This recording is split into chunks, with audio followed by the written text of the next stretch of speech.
It's funny, years ago, when Jim McNerney was still the CEO of 3M, I got brought in there and to do some teaching and education work.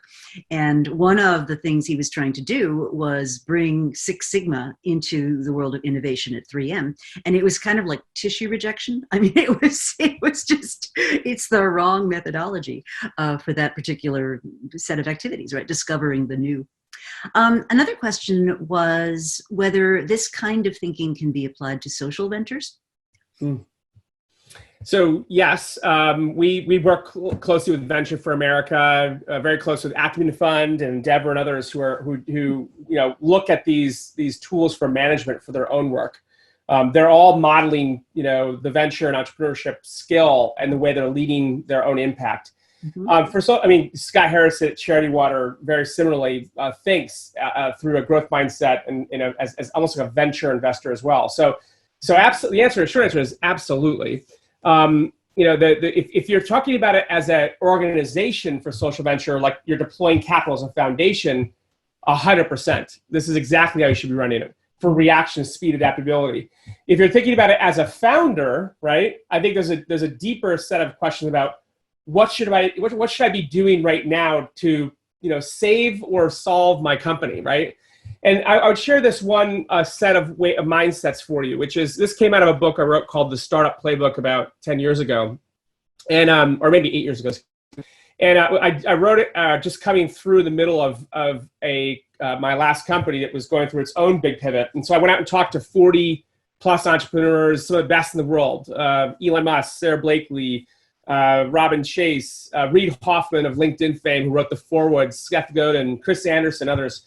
And asked them basically, group. Yeah, it's crazy. It was 300 hours one-on-one. It's amazing, of just how to bet your life. And what they all said was basically the same 5 lenses in this order.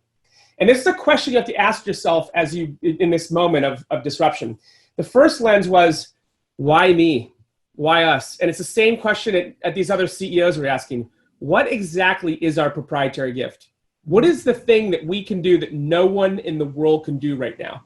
And I think that right now, if you're trying to chase capability, like what do we have, and if it's not true, it will be exposed to be not true. So you must return to that proprietary gift, because if you can't be the best in the world in it, it's unlikely you will be. The second lens is extreme focus. If I could over communicate this again, it's so important, is fewer things, higher impact based in giftedness. If you have, in a way, optionality is your enemy. So proprietary gift with extreme focus. The third is you got to build painkillers and not vitamins. Vitamins are options, right? You want them to be true. They're not true. Painkillers solve chronic, lifelong, malignant customer pain that's impossible to replicate. That's your path out of the woods. The fourth lens is the 10X factor. And this is a confused idea, but the idea is this. If you stripped away everything you did in the company, all your revenue, the one thing that the entire company sits on, that 10X factor, is the competitive advantage and the permanence in the world, which means we need to asymmetrically invest in that thing that's literally impossible to replicate. So the last lens is just permanence, is how do we stay in the life of our customer with intention forever, or at least 3 years. But those lenses right now are so critical to get right. What is our proprietary gift? How are we maintaining extreme focus on a single problem? What is our painkiller? How or what can be 10 times better with permanence? So foundation as a system, absolutely.